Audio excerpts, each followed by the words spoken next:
মনের ভিতরে আগ্রহ এবং ইচ্ছা থাকলে আপনার দ্বারা সবই সম্ভব। কেন এই কথাটি বললাম জানতে হলে দেখতে হবে পুরো ভিডিওটি মনোযোগ সহকারে। বিসমিল্লাহির রহমানির রহিম। হ্যালো এভরিওয়ান, আসসালামু আলাইকুম। কেমন আছেন সবাই? আশা করি আপনারা অনেক ভালো আছেন। আমিও আলহামদুলিল্লাহ আপনাদের দোয়ায় অনেক ভালো আছি। বরাবরের মতো আবারও নতুন একটা ব্লগ ভিডিও নিয়ে হাজির হয়ে গেলাম আমি সুমি, কুমিল্লা জেলা থেকে।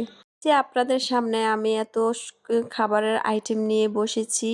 হঠাৎ করে এত খাবার আমি একসাথে কেন খাচ্ছি সবগুলো আপনাদের সাথে শেয়ার করব। আসলে হঠাৎ করে আমার কেন যেন মানে মানে অনেক খাবার খেতে মন চাইছে। মানে যেরকম দেখেন না যে বুফে গিয়ে মানুষের মন ইচ্ছে মতো খাবার খায়। তো অনেক খাবার বলতে না আমার হঠাৎ করে সন্ধ্যাবেলা মানে বিরিয়ানি খাইতে মন চাইছিল আর কি। আমি যেহেতু ডায়েট করি, আমি সচরাচর মানে একটু আনহেলদি খাবার কমই খাই, মানে খাওয়াই হয় না। তো মাঝে মাঝে কিন্তু চিট মিল ডে করতে হয়, কেননা ডায়েট করার মাঝখানেও অনেক কিছু খেতে মন চায় আর খাওয়া হয় না। তো আজকে হঠাৎ করে চিন্তা করলাম যে না, আজকে আর ডায়েট হবে না, ডায়েট করব না। তো বিরিয়ানি আনতে গিয়ে আমার পরে চিন্তা করলাম যে না, কালকে থেকে তো ইনশাল্লাহ ডায়েট শুরু করব। তো আজকে হচ্ছে গিয়ে আমার যেটা যেটা খাইতে মন চাইতেছে সব কিছু নিয়ে নিই। তো আমার একদম সবচেয়ে বেশি ফেভারিট হচ্ছে ভেলপুরি। ভেলপুরি ছাড়া তো আমার চলেই না। আমার ফুচকা তেমন বেশি ভালো লাগে না। আমি ফুচকা খাই খাই না যে তা না, কিন্তু সবচেয়ে ফেভারিট হচ্ছে আমার ভেলপুরি। কারণ ভেলপুরির যে টকটা, এটা মানে অসাম, কি বলবো, মুখে দিলে অন্যরকম একটা ভালো লাগা কাজ করে। আর আমি দেখতেছি ইদানিং মানুষ ফুচকার চাইতে ভেলপুরির আসক্ত হচ্ছে বেশি। আর আমাদের হোমনার ভিতরে একটা লোক মানে গার্লস স্কুলের সামনে বিক্রি করে, উনার ভেলপুরিটা হচ্ছে সবচেয়ে বেস্ট অ্যান্ড বেস্ট।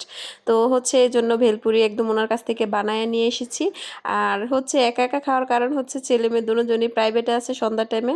আর যেহেতু আমার খেতে মন চাইছে, আমি আমার আন্দাজে নিয়ে আসছি, কারণ বাসায় অনেক খাবার আছে, বাচ্চারা খেয়েছে, ওরা খাবে না। তো যাই হোক, আমি একা একা আজকে আমার ছেলে মেয়েকে ছাড়াই খাচ্ছি। চিন্তা করছেন আমি কেমন মানে ডাকাইত হয়ে গেছি। তো আসার সময় দেখলাম যে চিতই পিঠা বিক্রি করতেছে, সরিষার ভর্তা আর শুটকির ভর্তা দিয়ে।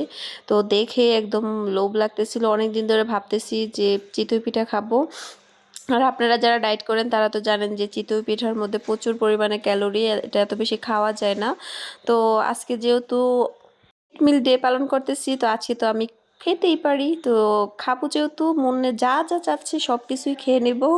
তো হচ্ছে গিয়ে আমি এখানে পিঠাগুলা খাচ্ছি। আর ভর্তাটা প্রচণ্ড পরিমাণে ঝাল ছিল, কি বলবো, এত পরিমাণ ঝাল মানে আমার একদম চোখ লাল হয়ে গেছে এরকম অবস্থা। তারপরও খাচ্ছিলাম, কারণ অনেক দিন ধরে খাই না এগুলা। দেখেন, যখন ছোট ছিলাম তখন খেলাধুলা করতাম, ইচ্ছা মতো খাবার খাইতাম, গায়ে লাগতো না। এখন বাসায় বসে থাকা পড়ে, সেজন্য অল্প কিছু খেলেও ওজনটা বেড়ে যায়। এই ওজন বাড়ার চিন্তা থেকে অনেক কিছু অ্যাভয়েড করি, মন চাইলে খেতে পারি না। আমার মুখে যে পরিমাণ রুচি, আমি সারাদিনই খেতে পারতাম যদি আমার ওজন না বাড়তো। অনেকে এই কথাটা শুনে হাসবেন যে উনি নিজেরটা বলতেছে। হ্যাঁ, এটা সত্যি কথা বলতে আমি কখনোই ভয় পাই না। আমার মুখে প্রচুর পরিমাণে রুচি, আর আমি অনেক মানে এইসব খাবার খেতে অনেক পছন্দ করি। আমি বানাতেও পছন্দ করি। আমি খুব সুন্দর করে পিঠা বানাতে পারি, বাট খাই না দেখে বানাই না আমি। এই জন্য আমার ছেলে মেয়েরও কিসমত মরা। তো যাই হোক, পিঠাগুলো আমার কাছে খুব ভালো লাগতেছিল আর একদম সফট ছিল। আর পিঠাগুলো কিন্তু আনার সময় একদম গরম গরম দিয়েছিল, কিন্তু ওই দিক দিয়ে ভেলপুরি খেতে খেতে আমার হচ্ছে গিয়ে পিঠাটা একেবারেই ঠান্ডা হয়ে গেছে। একেবারে ঠান্ডা হয় নাই, হালকা গরম ছিল কিন্তু সফট ছিল। অনেক পিঠা হচ্ছে গিয়ে ঠান্ডা হলে শক্ত হয়ে যায়, কিন্তু পিঠাটা শক্ত হয়নি, মানে সফট ছিল, এই জন্য খেয়ে মজা পেয়েছি। আর দ্বিতীয় কথা হচ্ছে সাথে তো সরিষার ভর্তা, শুটকির ভর্তা আছেই। তো এটা দিয়ে খেলে তো ভিন্ন রকম স্বাদ এমনিতেই লাগে। আমার মতো চিতই পিঠা কার কার ফেভারিট অবশ্যই কমেন্ট করে জানিয়ে যাবেন। চিতই পিঠা, এখন তো শীত আসতেছে, পিঠার মৌসুম আসতেছে, অনেক পিঠাগুলি খাওয়া হবে। তো আমি চিন্তা করতেছি যে এই 1-1.5 মাস আমি একটু কড়া ডায়েট করব।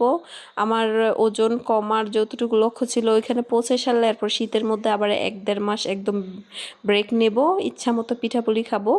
তো সে চিন্তা থেকে এখন ডায়েট শুরু করেছি। ইনশাল্লাহ আপনারা দোয়া করেন যে আমি যেন আমার লক্ষ্যে পৌঁছাতে পারি। তো যাই হোক, আমার চিতই পিঠা খাওয়া শেষ। এখন হচ্ছে এটা খাবো আমি পুরান ঢাকার বাখেরখালী।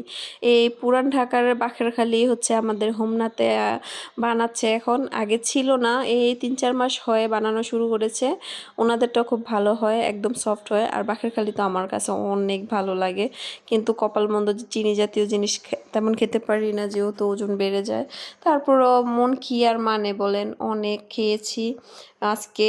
তারপরে হচ্ছে গিয়ে একদম মনে যা চাইছে, মানে চোখে যেটা লাগছে আর কি, যে না এটা আবার ভালো লাগতেছে, এটা খেতে মন চাইতেছে, আমি ওইটাই নিয়ে এসেছি।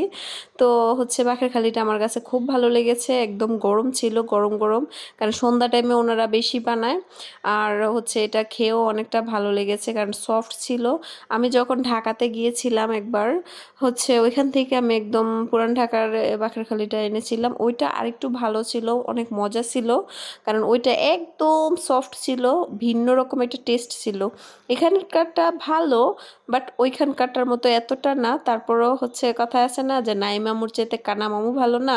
তো যেই জায়গার মধ্যে আমরা পাই না, ওই জায়গার মধ্যে তো এটাই আমাদের জন্য অনেক বড় পাওয়া। কবে ঢাকা যাব তারপরে খাবো, ওই তুলনায় এখন যেহেতু এখানে চালু করছে, তো আলহামদুলিল্লাহ মাঝে মাঝে মন চাইলে খেতে পারি।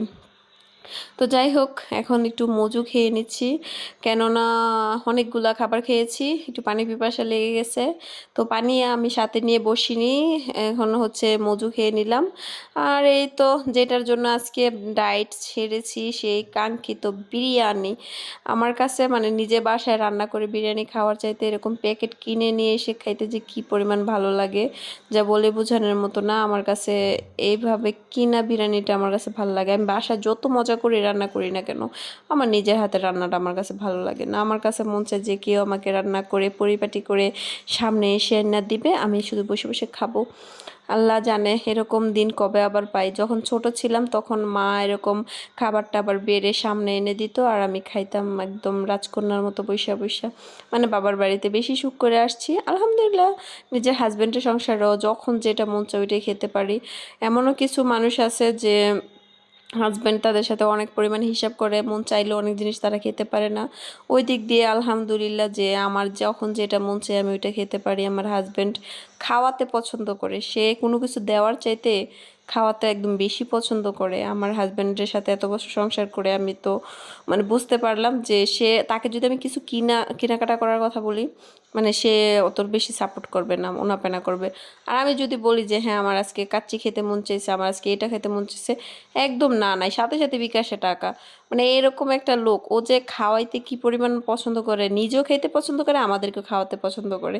মানে যে পরিমাণ পছন্দ করে খাবার খাওয়াতে, এই পরিমাণ যদি স্বর্ণ গয়না কিনতে পছন্দ করতো, তাহলে হয়তো বা আমি এতদিনে কোটি কোটি টাকার সম্পদ মানে হয়ে করে নিতে পারতাম স্বর্ণ কিনা, আমার এই এত বছর সংসার জীবনে। যাই হোক, হাজব্যান্ডের একটা গুণ আছে। অনেকে তো অনেকের হাজব্যান্ডরা আছে আছে এরকম, অনেকে আছে কিপটামি করে, আসলে বউ বাচ্চার সাথে কিপটামি করাটা উচিত না। ইনকাম করে নিজের ছেলে মেয়েকে নিয়ে যদি ভালো মন্দ নাই খেতে পারে, তাহলে এই টাকার কি মূল্য। তো এটা দিক দিয়ে আমার হাজব্যান্ড অনেক বড় মনের মানুষ। সে শুধু আমাকে না, আমার শ্বশুরবাড়ির আত্মীয় স্বজন বা ওর ফ্রেন্ড সার্কেল সবাইকে ও খাওয়াতে অনেক পছন্দ করে। ওর টাকা পয়সা হাতে থাকলে কখনোই হিসাব করে না। আর দেখেন এখানে কি সুন্দর একটা ঝাল ঝাল কাঁচামরিচ খেয়ে একদম শেষ করে ফেললাম। মরিচটা অনেক ঝাল ছিল, আর বিরিয়ানির সাথে কিন্তু মরিচ অনেক ভালো লাগে। আর হচ্ছে আমি লেবু তো রস খাই খাই, সাথে লেবুর খোসাটাও আমি খাই। মানে লেবুর খোসা আমার বেশি পছন্দ, লেবুর খোসা আমি কখনোই ফালাই না, কারণ এটা আমি বেশি পছন্দ করি। অনেক সময় হচ্ছে কি, যদি লেবুর মধ্যে রস বেশি থাকে, এটা চিপ্পা আলাদা ফালাই দিয়ে আমি খোসাটা চাপাই খাই। আমার কাছে লেবুর খোসাটা এত পরিমাণ ভালো লাগে। আর বিরিয়ানিটাও গরম গরম ছিল, অনেক ভালো ছিল, অনেক মজা পাইছি খাইয়া।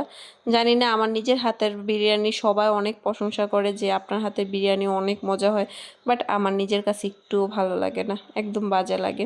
কিন্তু বাজার থেকে যে কিনে আনি বিরিয়ানিটা, এটার স্মেল মজা অনেক অনেক ভালো লাগে। তো আমার হচ্ছে অ্যালার্জির সমস্যা দেখে আমি চিকেন বিরিয়ানি আনছি, মাটন বিরিয়ানি আনি নাই, কারণ আমার এখন যদি গরুর মাংস একটু আমার পেটে যাইতো, সাথে সাথে আমার অ্যালার্জি ট্যাবলেট খাইতে হইতো, কারণ অ্যালার্জি যন্ত্রণায় আমার সবচেয়ে ফেভারিট হচ্ছে কালো বেগুন। আমি ওইটাই খাইতে পারি না, ভুলেও আমি কিনিই না। ডরের জ্বালায় যদি একটু চইলা যায় পেটের মধ্যে তাইলে অ্যালার্জি ট্যাবলেট খাইতে হবে। আর একটা অ্যালার্জি ট্যাবলেট খাইলে ৩ দিন শুধু বিছানার মধ্যে ঘুমাইতেই হবে। তো যেহেতু একা মানুষ রান্নাবান্না করতে হয়, বাচ্চাদেরকে স্কুলে নিয়ে যাওয়া, প্রাইভেটে নিয়ে যাওয়া, সব দৌড়াদৌড়ি আমার একা করতে হয়। তা আমি তো আর নিশ্চিন্তে ঘুমাইতে পারি না বা ঘুমাইলেও হবে না। তো সেজন্য অ্যালার্জির জিনিসপত্র থেকে একটু দূরে থাকি। মানে মন চাইলেও অনেক জিনিস খেতে পারি না। পুঁই শাক, কালা বেগুন এগুলা, গরুর মাংস অ্যাভয়েড করি। মাঝে মধ্যে বেড়াইতে গেলে যদিও গরুর মাংস একটু খাওয়া হয়ে যায়, সাথে সাথে সে অ্যালার্জি ট্যাবলেট খেতে হয়। তো যাই হোক, বিরিয়ানি আমার খাওয়া প্রায় শেষ পর্যায়ে।